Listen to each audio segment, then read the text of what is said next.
I'm Aisha Evans, CEO at Zoox. Hi, I'm Jesse Levinson, Zoox co-founder and CTO. So this vehicle has never driven in the city before, and today we're going to ride in it in downtown San Francisco. Aisha, are you ready? Oui, je suis vraiment prête. The world's first ground-up, purpose-built, autonomous electric vehicle. Autonomous driving is hard because you have to get hundreds, if not thousands of things right at the very same time. But if you do all of that, it actually feels pretty easy. My favorite part of the vehicle design is that every time I'm in that vehicle, I actually don't think about driving. I'm being transported. It's magical. My favorite design element is probably the wheels. I think they're pretty beautiful. One of the best things about our vehicle is that every single passenger gets the exact same experience because of the symmetry. So what's interesting is that even though we're trying a whole bunch of stuff in a dense urban environment, after about 10 or 20 seconds, it just feels like the most natural thing you've ever experienced. The next step after today is to continue testing, both on private roads and public roads, and get to market in a dense urban environment and transport people in cities.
Have you ever wondered how Zoox is able to drive autonomously? Just like human drivers, autonomous vehicles need to be able to see and understand their surroundings before navigating through the world.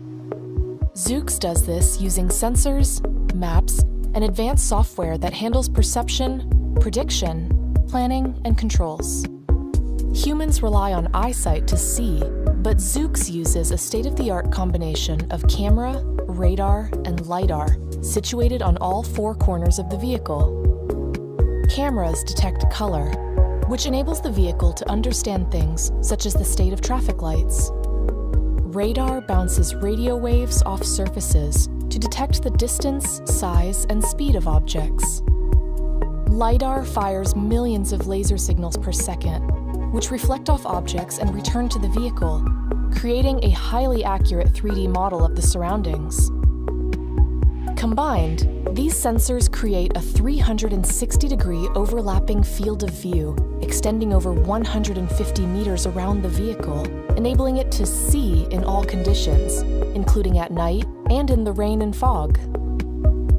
Now that it can see its surroundings, the vehicle must understand its location.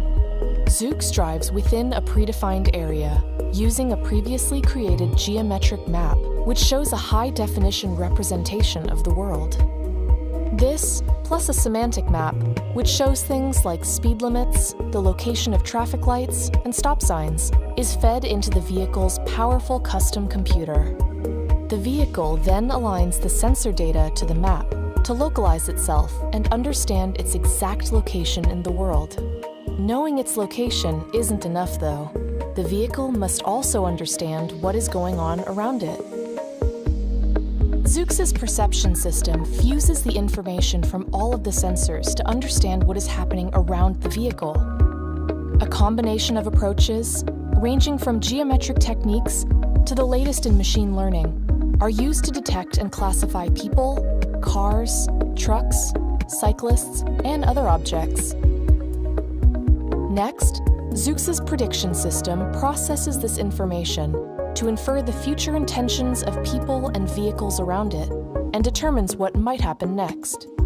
For example, is this vehicle going to turn left? Is that pedestrian going to cross the road? Because there are many possible versions of the future, the vehicle accounts for multiple potential paths simultaneously.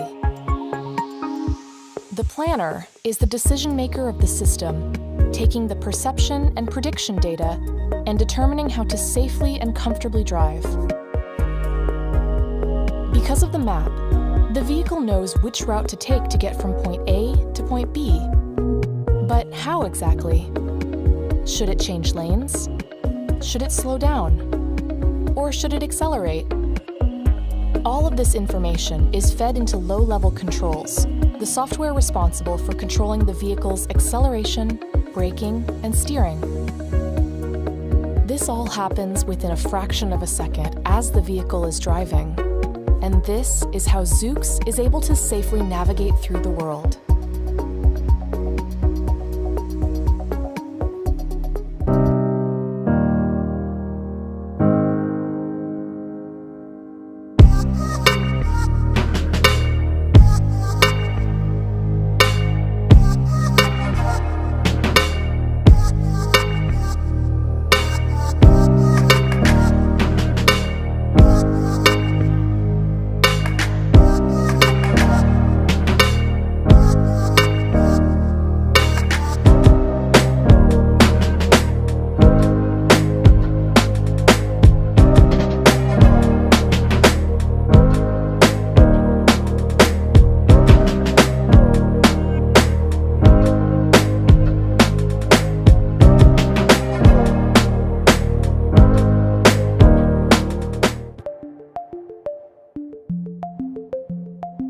Designing a vehicle or product really for autonomous ride sharing is definitely different than a personally owned vehicle. We understand first and foremost who the vehicle is going to be used for, and then we design the vehicle for that person and the environment. And the way we're using it for denser mobility as a ride-hailing service, we really want to understand what the customer's needs are. And for those customers in those areas, it's pretty short rides, and so they're hopping on and off. And really we want to give them a safe, consistent ride experience. At the same time, something that's really delightful. Part of taking advantage of self-driving technology is letting humans interact the way we're supposed to interact, and that's face-to-face. So we've developed kind of communal seating. If you're by yourself, you have plenty of space. If you're with friends or family, you're going to be sitting close to them and interacting with them the way you should be. And that's really how we designed that vehicle to be. We really wanted to be human-focused, to be able to take advantage of what self-driving technology can give us on the interior of the vehicle.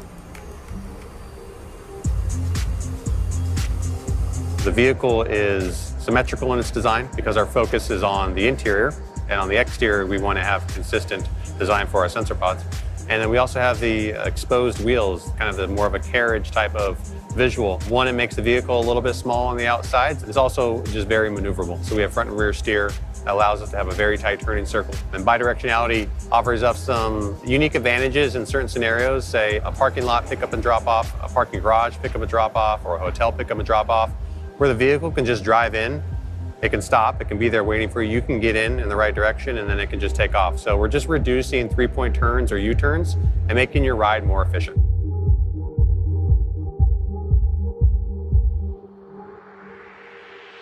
To be able to drive safely in the city, you need unrivaled visibility, if you like. So our sensor suite that we have, which is a combination of LiDAR, radar, cameras, need to be able to see 360 degrees around the vehicle, but more importantly, need to be able to see as early as possible. So as we come up to traffic junctions, as we come up to overtake vehicles, you'll notice we've positioned the sensors to give that visibility as early as possible. That means that our vehicle is seeing more than the human can see, and that enables it to deploy and operate safely. Our current L3 fleet are Toyota Highlanders. They're deployed already, operating in the cities, driving in the cities. That's all visible online. Anyone can jump online and take a look at that. The sensor positions on those vehicles are almost identical to the sensor positions we have on our L5 vehicle. And that's super important because it means that the testing that's been done in the mega cities is basically a substitute of our own vehicle being in that situation. And geometrically identical sensor positions means that any development that we do on the L3 Highlanders and any of the driving we do is directly transferable to our vehicle. So the vehicle you see behind me here, these are our first vehicles built off our production tooling. We went through the prototyping phase on the previous generation. We proved out that design.